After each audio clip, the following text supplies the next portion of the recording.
Welcome. So I came across your profile. You're putting out quite a lot of, I guess, thought leadership content, subject matter expertise within the HR industry. And I think that's all, really, really important in terms of building your personal brand. So I would definitely love your insights, though, in terms of the recruitment world, talent acquisition, and perhaps that may help people along the way. So that may be a case of things that are business related.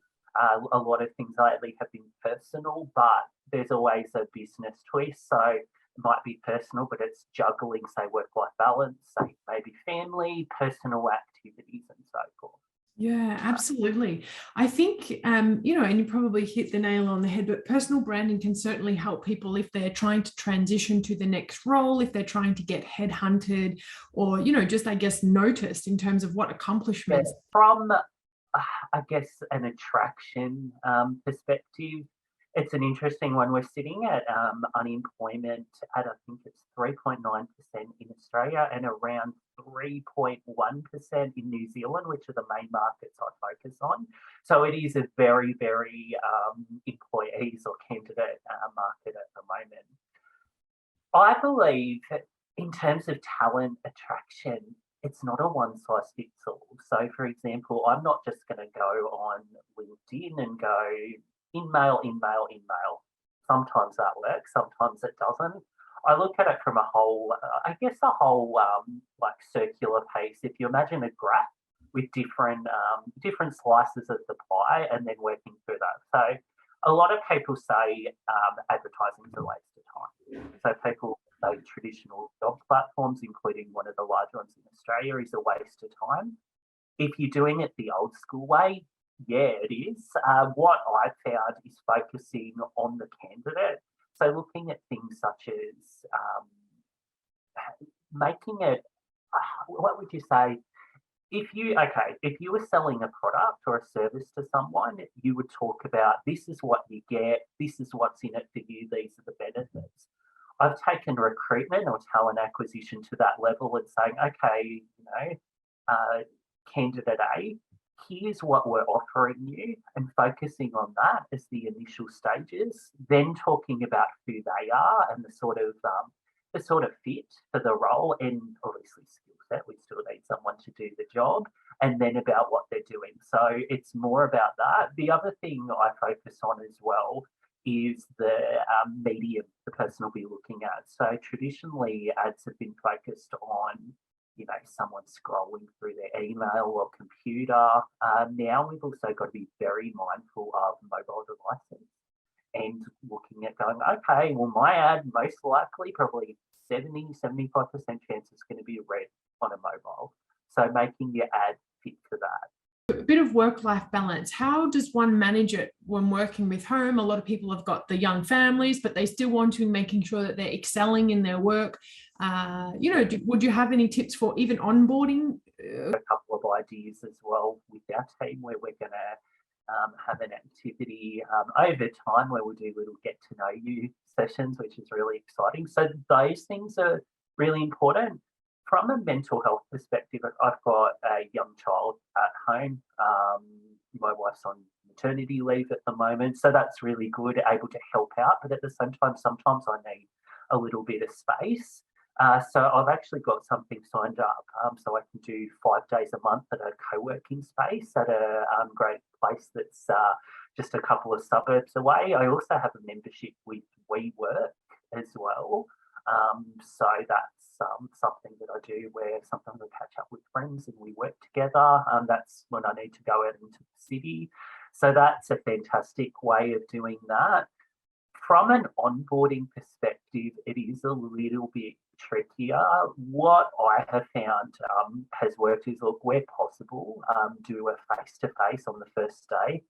Not always possible, but if you can, budget allows it, travel allows it, and so forth. I think that's important. If you can't, I guess the biggest barrier I've seen, and I've seen this everywhere, is technology. We've had some major, as everywhere has, supply and demand, careers. You've had people in the postal services down with COVID, so not much can be done there. So that's seen delays on technology and so forth. So having contingencies there where you can still interact with the employee.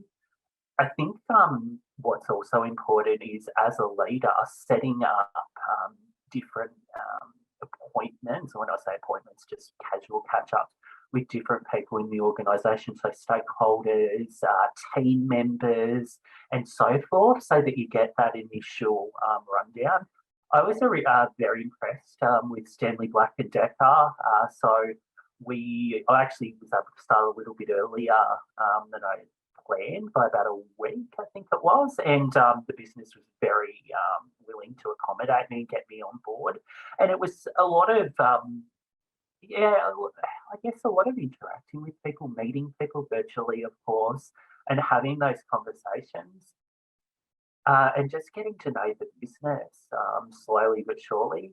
So we're in a period now, there's a lot of growth, and I think there's a certain amount, like, say, a few days to a week is good. But then for me anyway, I like to be thrown in. So being thrown in a bit, going, you do this, it's actually really allowed me to excel and get excited and build some fantastic relationships with people. So fantastic. Yeah, you've given some really great advice. I think a lot of managers can take this concept of, like catch-ups, whether it's say weekly or bi-monthly catch-up, just to sort of check in with those people on the remote perspective, especially as you rightly mentioned that mental health is so important these days. Of getting noticed. Look, there are certain ways of doing that. LinkedIn's obviously a big one. I recommend having a profile. If you are, I guess, passively looking or looking when you don't want your employer to know, there are options in LinkedIn Recruiter to tick certain boxes that show that you are looking for work. If you are openly looking for work, there is also the option on LinkedIn to tick a box in your profile that comes up with a little green circle saying open to work. So obviously it depends on whether your employer's aware or whether you're working. So that's a big consideration there. In terms of the getting noticed, so I guess if you're going to another industry, what you need to do is look at, I guess, what's transferable from that industry. So, for example, let's say I wanted to go talent acquisition into, I don't know, the media industry. I would need to focus on what I have done and what I can bring to that from a talent acquisition perspective, and try and find similarities there with roles I've recruited, or just my strategic approach on things, or even operational approach to get across there. If I was looking at a totally different job, let's say marketing, I would need to focus on what I have done in my roles and try and play a marketing spin